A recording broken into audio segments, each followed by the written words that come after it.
4 amots, es probable que traiga una ofrenda de pecado. Nos dice la Gemara, digamos que esta decisión apoya la opinión de Rabá, como dijo Rabá, con respecto a alguien que lleva un objeto de dominio público desde el comienzo de los 4 amots hasta el final de los 4 amots.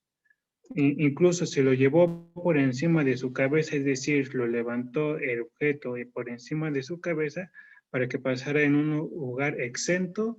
No obstante, es responsable de llevar 4 amots en un dominio público. También aquí, aunque se encuentra un dominio público, privado elevado y lleva un objeto de esa altura elevada, sigue siendo responsable. Entonces nos dice aquí la Mishnah, mientras que no sea motzi, hay una opinión que si es motzi es hayab hatatz, o sea, lo que acabo de leer al principio donde dice Hotzia hayab hatatz. Y la Mishnah apoya a Rabá. Dice que si uno transfiere un artículo en derjara de una mano a otra, por encima de su cabeza son 4 amots en Reshuk Harabim y esa persona es responsable. Entonces, ¿por qué rechaza esto la Gemara? Dice, esta Mishnah le hace una pregunta. Aquí lo voy a subir. Dice, mi katani am hotzia hayab hatat dilema am hotzia patur abal asur. O sea, quedaría prohibido lo que está diciendo. Dice, esta Mishnah está enseñando que si llevó el objeto más allá de 4 amots, es probable que traiga una ofrenda por pecado. Vale. Gracias.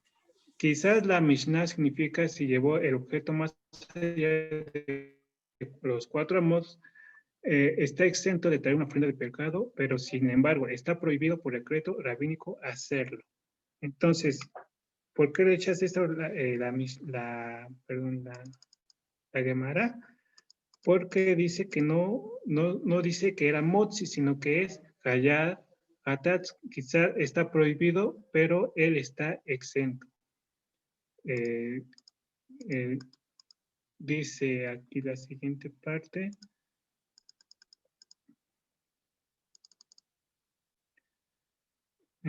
Aquí ya de Ameri, Autzia Patur Abal Asur, Lima, Teijebei, Ti Darba o Domar Rabá, Amerbi, Midhile Arbe Yesu Lesuf Arbe Uebiru Derek Eilu Kayib, Mi Katani, Utzia Patur Abar Asur, de dilema am Gutsia Kayib Hatat. Entonces dice que algunos rabinos dicen que tiene una discusión diferente a la anterior. Entonces nos dice la Gemara que si lleva el objeto más allá de los 4 amots, está exento de traer una ofrenda de pecado, pero está prohibido por decreto rabínico hacerlo. Entonces nos pregunta la Gemara, si es así, digamos esto que es una refutación concluyente a la opinión de Rabá, como dijo Rabá con respecto a quien lo lleva con un objeto de dominio público, está desde el principio de 4 amots hasta el final de los 4 amots. Incluso si lo llevó por encima de su cabeza, es responsable. La Gemara rechaza la sugerencia y la Mishnah está enseñando que si lo llevó más allá de 4 amots, está exento, pero está prohibido hacerlo. Quizá el Taná significa que si lo llevó más allá de los 4 amots, es probable que traiga una ofrenda por el pecado. Entonces, dice la Mishnah que eso refuta a Rabá. Entonces, si uno transfiere un artículo al Derech Halab 4 amots en Reshut Harabim, es responsable. Entonces, ¿cuál es ese rechazo? No dice que el motzi está exento, sino que quizás fuera si motzi es hayab hataz. Y aquí ¿qué nos dice? Nos dice la Mishnah. Lo yemod Adam Bereshut Hakib Uku Amar Rabba Yosef Iskin Ura Kayib Atat. Una persona no puede permanecer en un dominio privado y orinar o escupir en un dominio público. Rabbi Yosef dijo: quien orinó o escupió de esta manera es susceptible de traer una ofrenda por el pecado. Entonces, a partir de aquí empezó un tema donde nos habla de orinar y escupir en un reshut diferente. Entonces nos dice la Mishnah que uno no puede estar en un reshut allí. ¿Qué nos va a decir Rabbi Yosef? Voy a seguir un poquito más adelante. Dice, Wa Bainam Akira Uagnaka Mer Habei Makom Arbe Ulika. Dice, pero para que un acto de transporte se considere un trabajo de Shabbat prohibido, que implica la responsabilidad, requerimos que el levantamiento y la colocación del objeto se realice desde un área de 4 amots.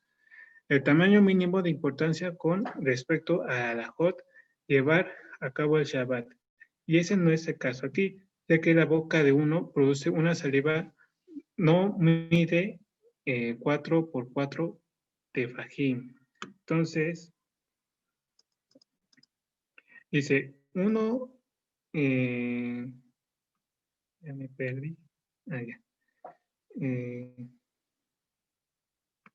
Dice, bueno, voy a seguir leyendo. Aquí vamos en la siguiente frase. Dice, Makshabto Meshua Limakom Daila Timaa. Aquí Adabar Rabba Sarak Unak Befi Akeileb Au Befi Akibeshan Kayib Hatat Ua Bainan Anaka El Gabe Makom Arbe Ulika. Entonces nos dice que la intención de uno que la convierte en una área de importancia, es decir, como uno ciertamente considera que su boca es un área significativa, se considera que es el tamaño de 4 amots. Como si no lo dice, que el tamaño de un área es como único criterio, sino que los pensamientos de una persona también deben establecer un lugar tan importante. Hay dificultad con lo que dijo Rabba. Si una persona arrojó un objeto y aterrizó en la boca de un perro o en la boca de un horno, es responsable traer una ofrenda de pecado, pero no requerimos que el objeto se coloque en un área de 4 por 4 tefajim. Y esto es lo que no dice. Entonces, uno es responsable, aquí nos preguntamos, uno es responsable solo si el Akira, o sea, desarraigó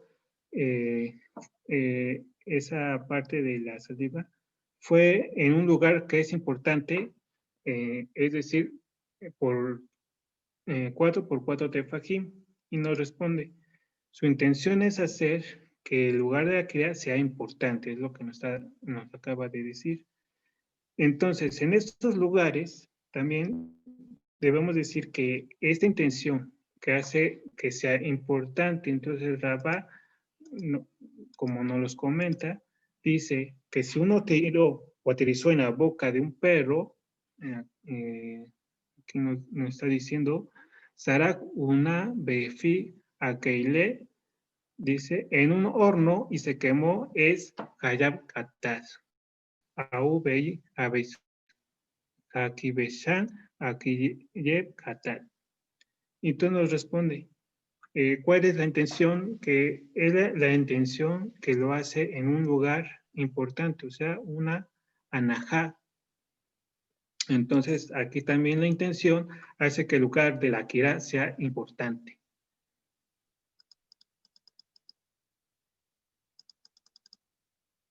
Entonces seguimos con la siguiente. Ela makashpot meshua li makom aquí naami makshaba meshua li makom. Entonces, la intención de la persona arrojar el objeto de la boca del perro lo convierte en un área de importancia. Aquí también su intención hace que su propia boca sea un área significativa. Entonces aquí nos plantea Rabá, dice, Bei Rabá, Ua Breshur Yahid Ufi Amal Breshur Harim Mahu Batar Ekira Aslinan Au Batar Yitsoya Aslinan Tiku. Rab planteó este dilema. Si uno está preparado en un dominio privado y la apertura de su miembro masculino está prohibido y orina, ¿qué es halajá? ¿Cómo debe considerarse este caso? Seguimos el dominio de donde la orina se arranca del cuerpo, es decir, la vejiga, que está en el dominio privado, o que seguimos el punto real de la orina de emisión del cuerpo, ya que la orina sale de su cuerpo a través de una apertura de su miembro en el dominio público. Hay una prohibición que ha sido violada, dado que este dilema no se resolvió y la Gemara incluye dejarlo sin resolver.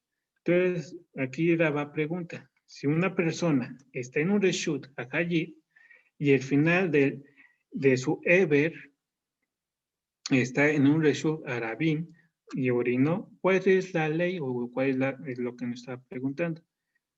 Entonces, punto número 1 dice, el lugar del akira es la vejiga, determina que la halajá es responsable o sigamos el lugar del cuerpo al final del eber. Entonces, él está exento.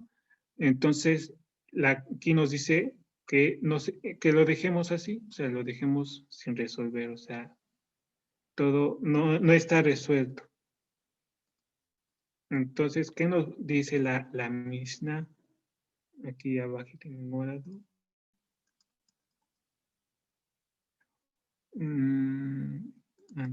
Azul.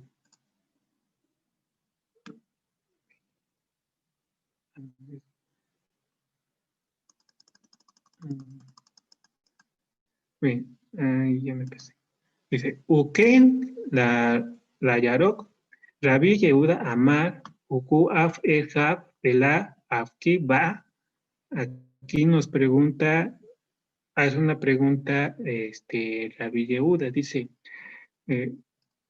una vez, nos dice la misma, dice, el mismo modo no se puede escupir en un dominio a otro. Rabbi Yehuda dice, una vez que la saliva de una persona está recogida en su boca, no puede caminar 4 amos de dominio público hasta que se la quite. La Gemara pregunta, ¿qué quiere eso decir que en la enseñanza está prohibido hacerlo? Incluso no se ha vuelto la saliva más en la boca, es decir, después de que él ha sacado a reducir la saliva, pero antes de que la ha enrollado alrededor de su boca en la preparación de escupirlo. Entonces, nos está diciendo que de la manera similar uno no puede escupir. Según Rab Yehuda, nos dice que una vez que la saliva se reunió en la boca, no puede caminar, uno no puede caminar 4 amos antes de escupirlo. Entonces aquí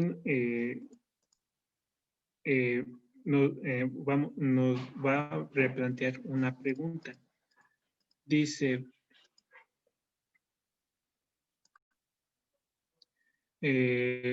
aquí abajito, dice, Udnan, Ajayao que él de bailar divin mesuadbot, ujignis yabudo de hot pig litot, srod, Rabbi Meir metamei, urabi yose metajer.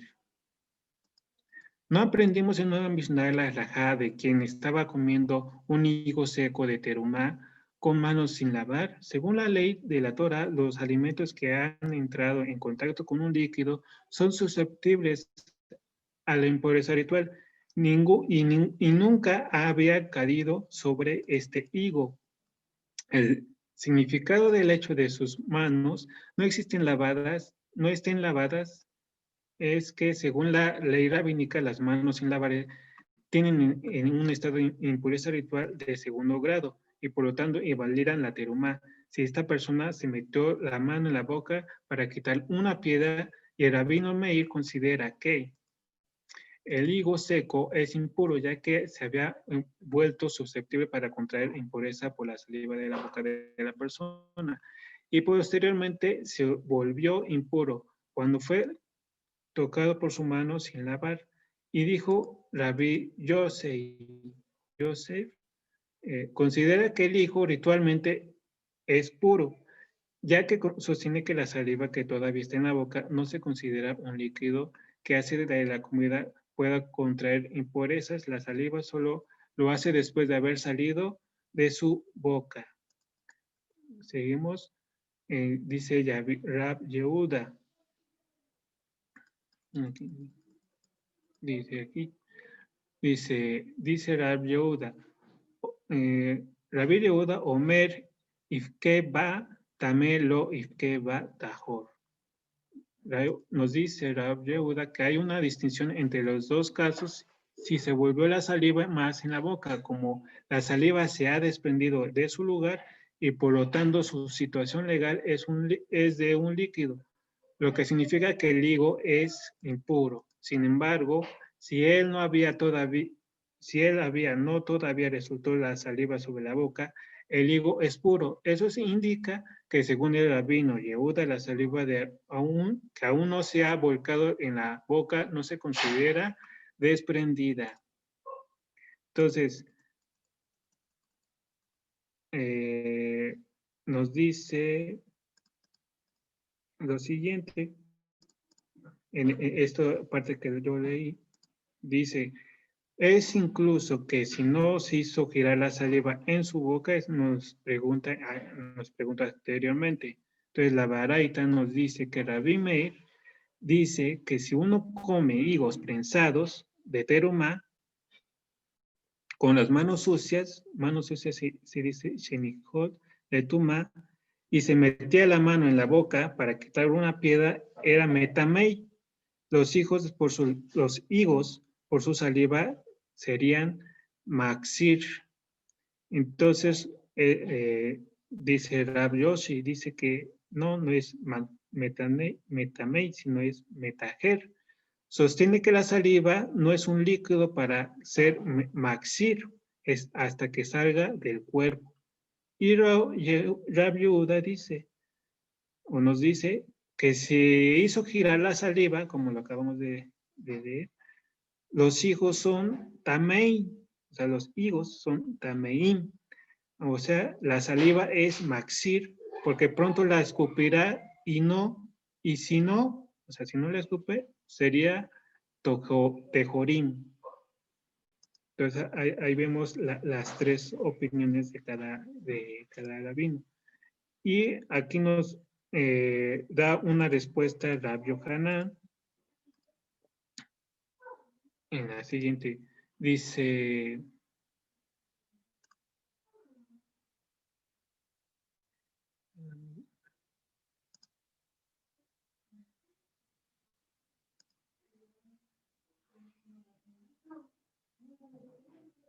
Omer Rabbi Yohanan Mochlefet Ashita.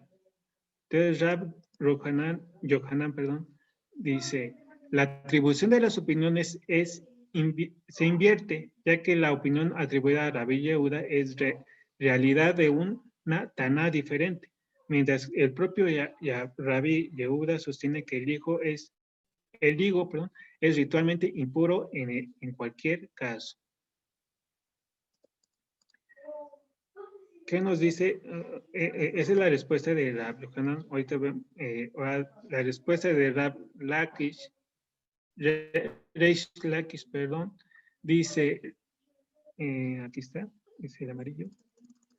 Dice, Reish Lakish Amar Leolam lo Tachlif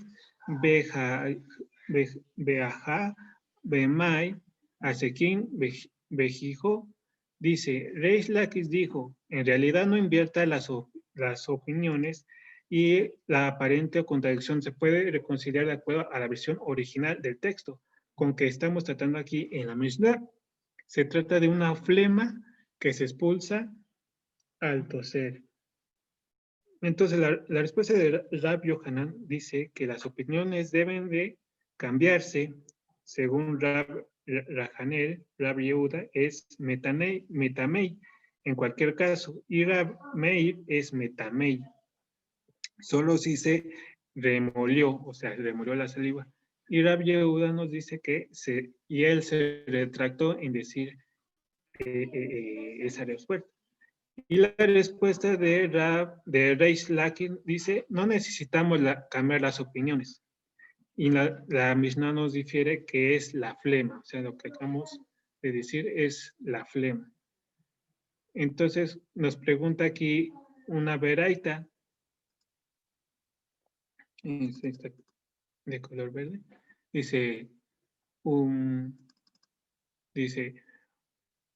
Tanella Rabbi Yehuda Omer, Hijo Nitlash Mai Lau, Rok Ben Nislash La, Kihul Ben Nislash, Beja Tania Rabbi Yehuda Omer, Kihul Shenitlash Beken Ruko, Shenitlash Lo Yehalev Arbe Amot Ad Sheyarok Ela Mejorata Kidushini Meikra. Entonces nos dice la veraita que el Rabbi Yehuda, si la flema de uno estaba desprendida, no puede caminar 4 amots del dominio público con ella en la boca. No es cierto que esta es la halajá que se refiere a la saliva que se desprendió. La Gemara rechaza este argumento. Esta regla se aplica solo en la flema que se desprendió. La Gemara plantea una dificultad. Nos enseñó que una veraita de que el rabino Yehuda dice, si la flema de uno estaba desprendida, si se le desprendió la saliva, no pueda caminar 4 codos en el dominio público antes de escupirla. Incluso si aún no la ha volteado, más bien, está claro como respondimos originalmente las opiniones de la Mishnah con respecto a la saliva y la impureza ritual deben invertirse. Entonces la veraita nos dice que Rab Yehuda, la flema que es Jijo o Benislash, algo más que fue desarraigado, no puede caminar 4 amos antes de expulsarlo. Entonces, ¿qué nos sugiere? Nos sugiere que se refiere a que la flema o la saliva fue desarraigado. No significa que la flema fuera desarraigada. Entonces, la flema, si la flema fue desarraigada, la saliva no fue desarraigada. Entonces, la persona no puede caminar 4 amos antes de expulsar esa flema. O sea, si no expulsa esa flema, esa persona no puede caminar 4 amos. Entonces, en conclusión, debemos de confiar en la respuesta de Rab Yohanan, que las opiniones deben de cambiarse. Entonces, seguimos con la que dice Reish Lakish, dice aquí, dice Amar Reish Lakish que ya Bignei Rabo Hayim Mita Sena Amar Kol Mesanai Ahabu Mabet Al Tikeri Limesanai Ela Lesmasniai. Dice, Rabbi Lakish dijo que aquel que expulsó la flema frente a su maestro, actuado de manera irrespetuosa, es responsable del castigo de muerte a manos del cielo, como dice en Proverbios 8:36. Todos los que me aborrecen aman la muerte. No se lea como los que me odian, mesanai. Más bien se lee como aquellos que vuelven odiosos, mas ni hay hacia mí. Es decir, aquellos que se vuelven odiosos por descargar la saliva. Entonces, aquí nos dice que si uno tosió frente al rabí, al maestro, es hayat misa.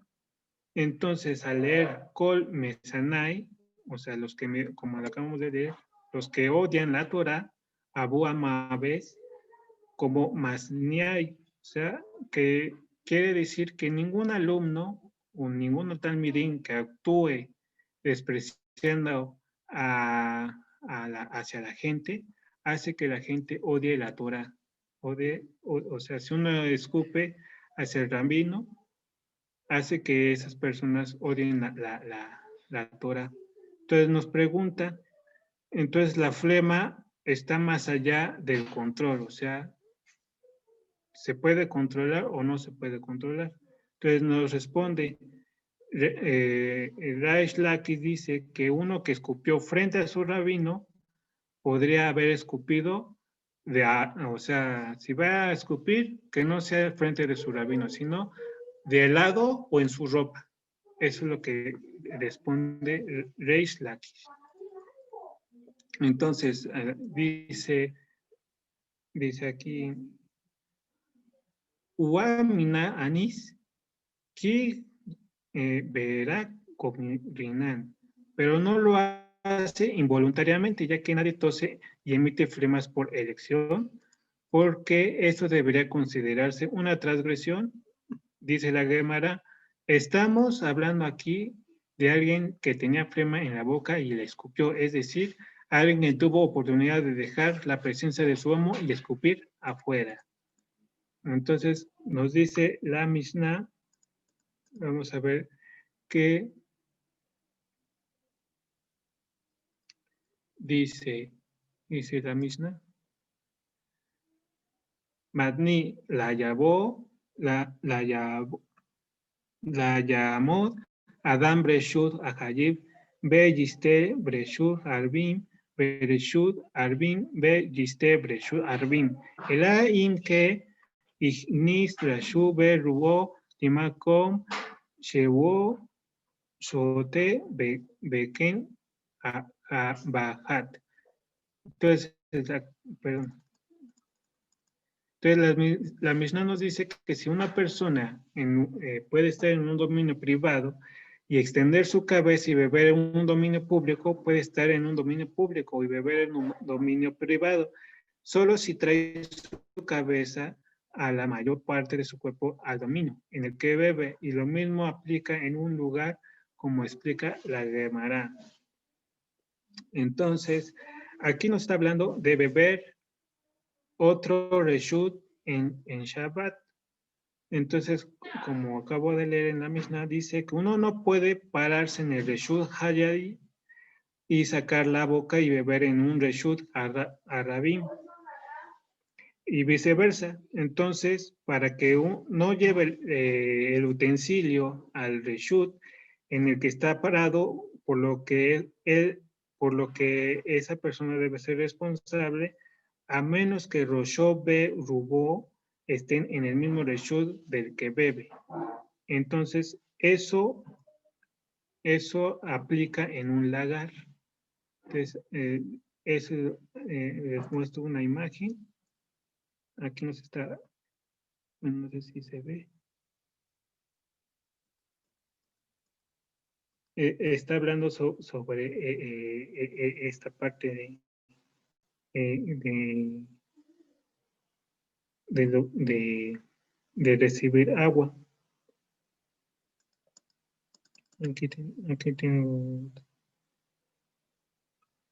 Aquí hay otra forma de cómo debe de recibir el agua.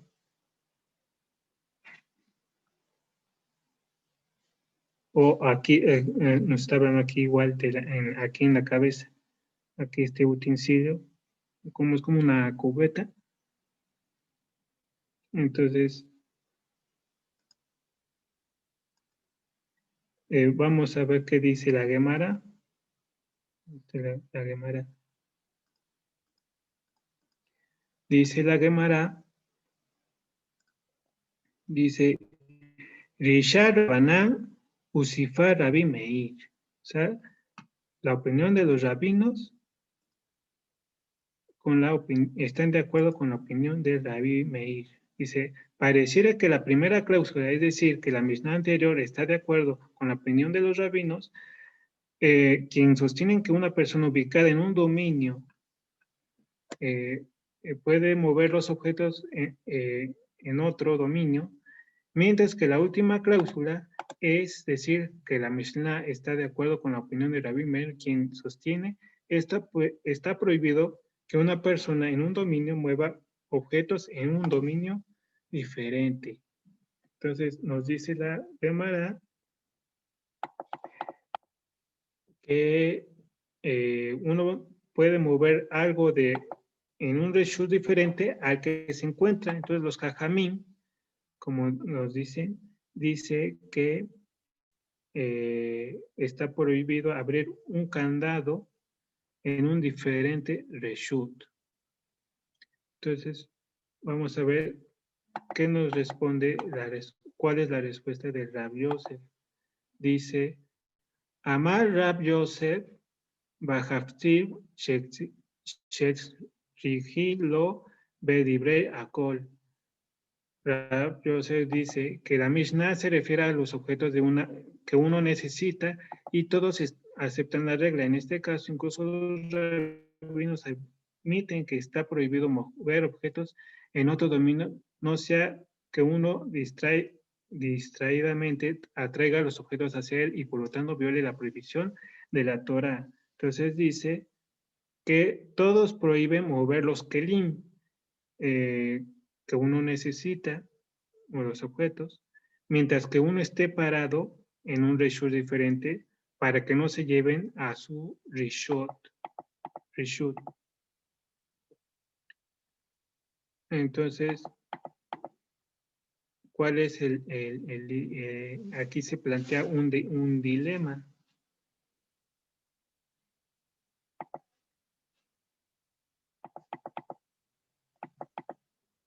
Dice aquí,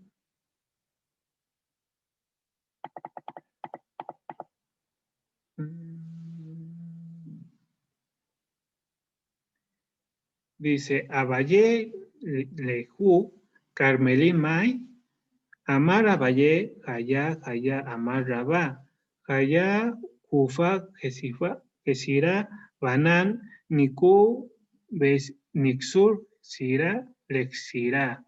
Entonces, este dilema, dicen los sabios, o los jajamín, dice, si uno de los dominios es un carmelit, ¿qué es la alajá? Es lo que dice Abaye, dice que el caso es igual, y este caso, es decir, en la situación de un carmelit se rige por la misma alajá, que se aplica a un dominio definido por la ley de la Torah, así como los sabios prohibieron a uno en el dominio privado beber en el dominio público y viceversa. También le prohibieron a uno en un carmelit beber de la misma manera. Rabá dice, ¿cómo puede decir esto? La prohibición de llevar hacia o desde un carmelit es asimisma un decreto rabínico y luego procederemos a emitir un decreto para evitar violaciones a otro decreto. Y dice a Valle, Amar a Valle, Mena, Aminala, Midaketanai. Valle dijo que la explicación en su opinión en donde dijo que esta alajá por el hecho de que se enseña la Mishnah. Entonces, aquí nos pregunta que si uno puede pararse en un reshut hayit o en un reshut harabim y beber en unos carmelits. Entonces, la respuesta de Abaye nos dice que él mismo decretó que se aplica a los carmelits.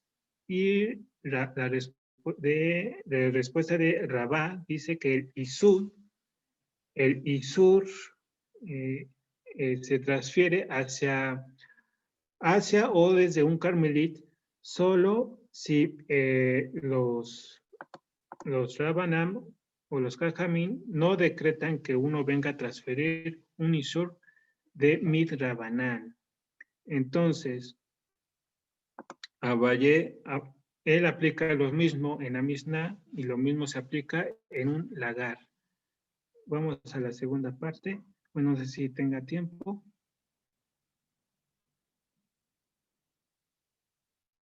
¿Hay tiempo todavía?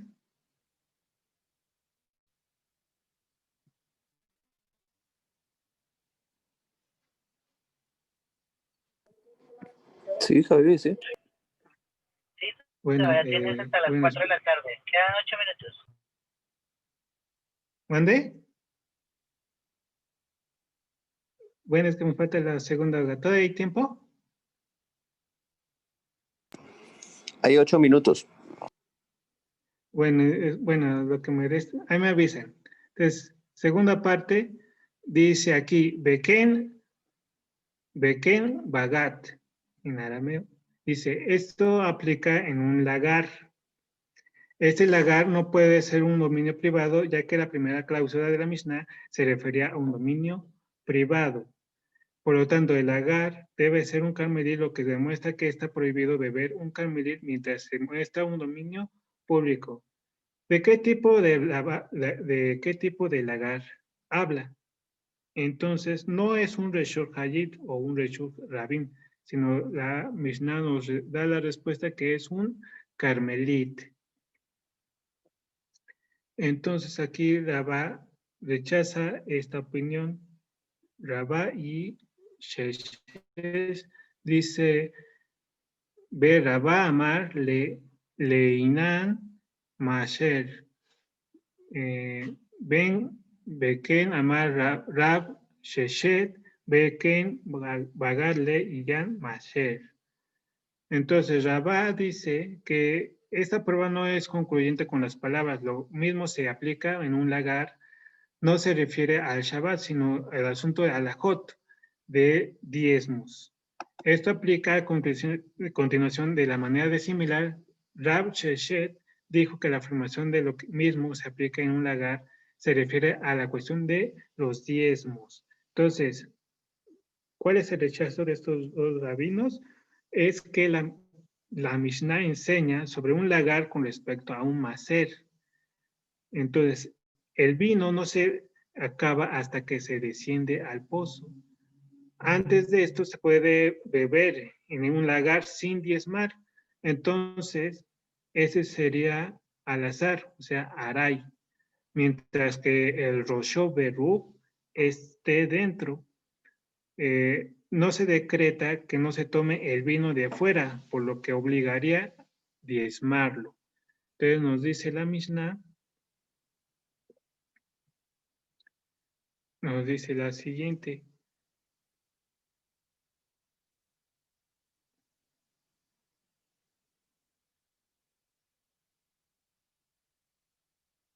Dice, de Tenan, Sutin, Agat, Ben, Benjamín, Ubin, Besotin, Bepatur, Dibrim, Rabbi Meir, Rab Eliezer, Bar Sadok, Merhayeb. Bueno, dice, como aprendimos en la Mishnah, uno puede beber jugo de uva o vino directamente en un lagar ab initio, sin diezmar, ya que el jugo haya diluido con agua caliente, aunque entonces no podría devolver el vino sobrante al lagar, ya que arruinaría todo el vino en el lagar, o si el jugo fue diluido con agua fría, en cuyo caso podría devolver el vino sobrante sin arruinar el resto, y queda exento beber. De esta manera se considera bebida incidental. De todo lo que no sea comida fija está exento el diezmo. Esto es la declaración de Rabino Meir, es la declaración de Rabino Meir. El Rabino Eliezer Banzado considera que uno está obligado a diezmar en ambos casos. Entonces, nos dicen los rabinos que hay una distinción entre los casos cuando el jugo se diluye con agua caliente, ya que no se puede devolver lo que queda del jugo a la prensa. Se obliga a diezmarlo, ya que debe beber, es como beber fijo, por el cual uno está obligado a diezmar. Sin embargo, el jugo se diluye con agua fría, está exento de diezmarlo porque puede devolver el sobrante. Ya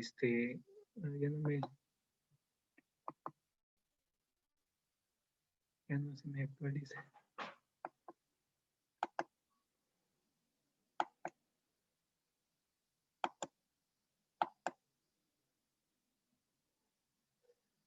Ya se me trabó la máquina.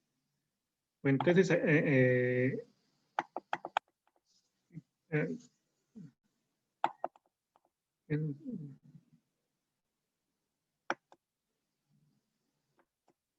ya se me trabó. Entonces, ¿qué nos dice la Mishnah? Aquí está la Mishnah.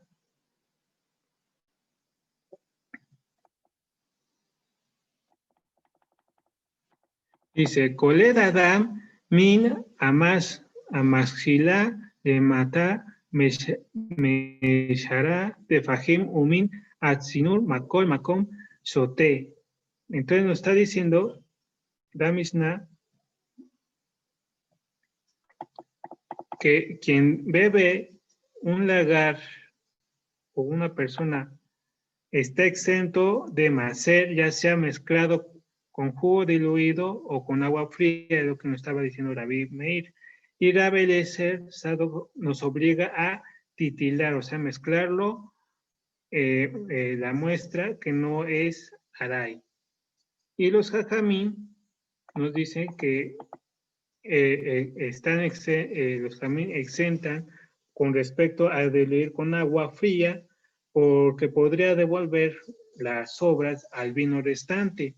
Entonces, obligan con el respecto a lo caliente, no devolverla para que no se estropee el otro vino. Entonces, eso quitaría el vino del lagar. Nos dice la Mishnah que lo que dice, uno puede ser colet, o sea, atraparlo en el aire, el agua que gotea en la tubería de la alcantarilla 10 de fajín del suelo. Entonces, se puede beber un sinor o una pipa sobrante del techo en cualquier caso. Entonces, es lo que leo lo que dijo la Mishnah. Dice, una persona que se encuentra en un dominio público en Shabbat puede recoger agua en un recipiente de una canaleta que corre a lo largo del costado de un techo. Si está a menos de 10 palmos del suelo, esta parte del dominio público de una tubería se sobresale del techo. Se puede beber de cualquier manera. Es decir, no solo recogiendo el agua en un recipiente, sino incluso presionando la boca directamente contra el pico. Entonces aquí están las imágenes. Y bueno, ya con eso ya no terminé la hoja, pero aquí no está refiriendo a recoger el agua. Como en estas imágenes, que uno puede atrapar de lo que cae del agua en un utensilio, en un colete. Y así, o de esta forma. Y se llama un sibor.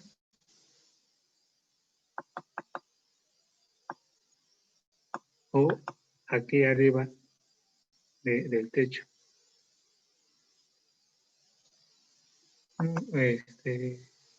No sé si haya algo o ya se terminó la clase.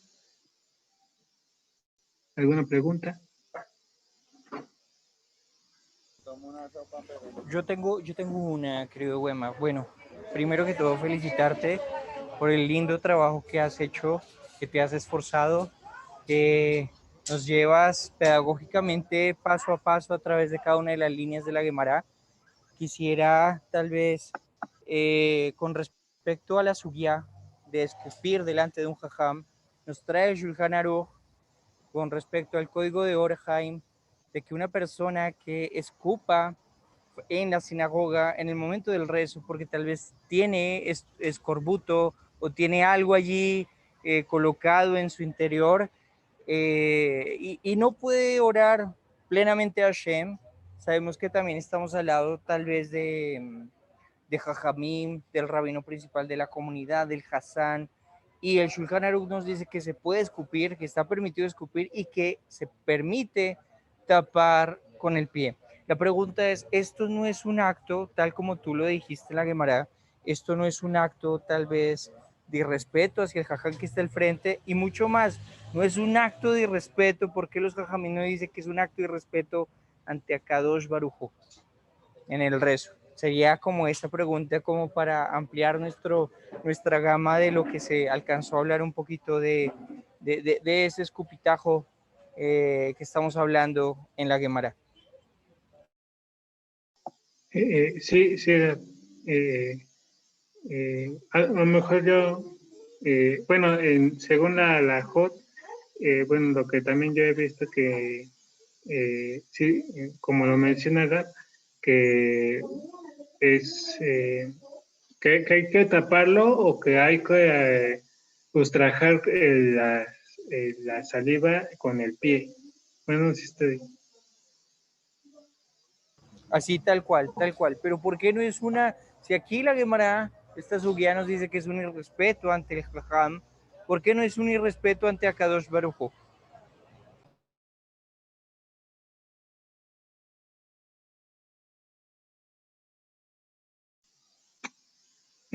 Porque, bueno, si en su momento no, bueno, si no va a orar o leer la Torah eh, y no tiene ese deseo de escupir, a lo mejor o no tiene tal vez no tenga eh, la intención de hacerlo, y si lo hace con intención porque quiere escupir o porque tiene algo en su boca, pero lo hace de forma irrespetuosa, ahí sí sería algo irrespetuoso hacia el Kadosh Baruj Hu, o sea, porque está renuente en querer de hacerlo irrespetuoso. Pero a diferencia hacia un rabino es un maestro que tiene tal vez una carrera más larga o tal vez un nivel espiritual más alta que se debe de respetar. Bueno, es lo que yo... también hay que respetar a Creo Carlos que, Baruj. creo que apuntaste algo muy importante. Una de las dos cosas que apuntaste, estoy de acuerdo contigo con respecto a la kavaná, la intención. ¿Qué intención había en la persona que premeditadamente escupió ante el jajam? ¿Y qué intención había sobre la persona que está escupiendo porque ya sus mismas palabras se traban entre sí? En el caso de un jajam, en el caso mismo del Hassan que está dirigiendo al Sibur, a la comunidad, tenemos un caso totalmente diferente. El segundo concepto que entras a traer es la Makshava, el pensamiento. Lo vimos en la Salahot de Masej Shabbat, de cuán importante es la Melajá Makshava, del pensamiento que se tiene para ejecutar la Melajá. Y si no es el pensamiento, justamente estamos hablando de que hay una situación de Shoger, sin intención. Creo que has definido muy bien, excelente la respuesta con respecto a esto, y tenemos ahora un tercer pensamiento, y es que nos damos cuenta en la Gemara que Hashem Yisbaraj está dispuesto a renunciar a su honor pero que no se renuncie al honor de los Talmidei Jajamim, que los Talmidei Jajamim no renuncien a su honor y el honor que está en ellos mismos, que es la Torah Kedoshá. Pero vemos varias veces en la Gemara, por ejemplo en Masejet Berajot, página 19, que Hashem Yisbaraj está dispuesto, o sea, él es un caballero, Mensch Gadol Mamash, es todo la definición de caballero, de lo que puede ser, y él está dispuesto a renunciar a su honor. Y una de esas cosas que también nos trae Rabbi Moshe Cordovero, y Coronó Libraja, es que también estemos dispuestos como Kadosh Baruj Hu. Si Kadosh Baruj Hu está dispuesto a renunciar a su honor, que nosotros también, Mamash, podamos renunciar a nuestro propio honor. No sé si hay alguna otra intervención, pregunta que tengan hacia nuestro Abrej Wemach, o alguna intervención o comentario. Excelente exposición, Wemach. Te fajaste, la sacaste del estadio. Ishtabach Shmulah. Baruch Hashem, el creador que me dio la sabiduría y la guianza para estudiar este pequeño tratado de Eruvin, aunque es un poco, para mí es nuevo, entonces, y, bueno, estaba un poco nervioso en cuestión de la clase. Lo hiciste excelente, lo Eterno, hiciste excelente. Y pues gracias al Eterno, hay cosas que, bueno, que tengo, tal vez hay que, bueno, es un tema muy amplio este tratado de Eruvin. Yo creo que en cuestión de esto, nos enseña que en todo está el Eterno, en todo lo que hagamos, está el Eterno,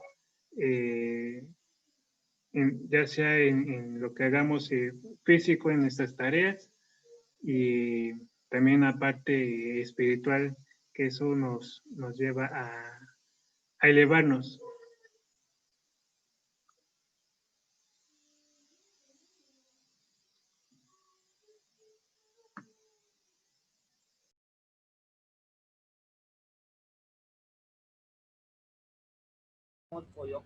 Bueno, mis amigos, yo creo que fue una excelente intervención. Mañana a la misma hora, sobre las 3 de la tarde, para que por favor todos podamos estar en las siguientes exposiciones. Un placer nuevamente seguir estudiando la Gemara junto a ustedes. Y bueno, quedamos despedidos, no sin antes recordar, Bezrat Hashem, podamos superarnos a nosotros mismos, seguir el ejemplo de Wemach, que se esforzó para leer del arameo, una magistral exposición, y que podamos, Bezrat Hashem, pronto estar juntos discutiendo estas conversaciones de Gemara, juntos en un solo lugar, como les dije al principio de este tiempo, dedicar un espacio, un tiempo, donde estemos todos juntos y podamos compartir más de la Gemara. Wemach, toda Rabá, todo lo mejor a todos, Hasau Baruch, y quedamos entonces de esta forma despedidos. Shalom Ubraja.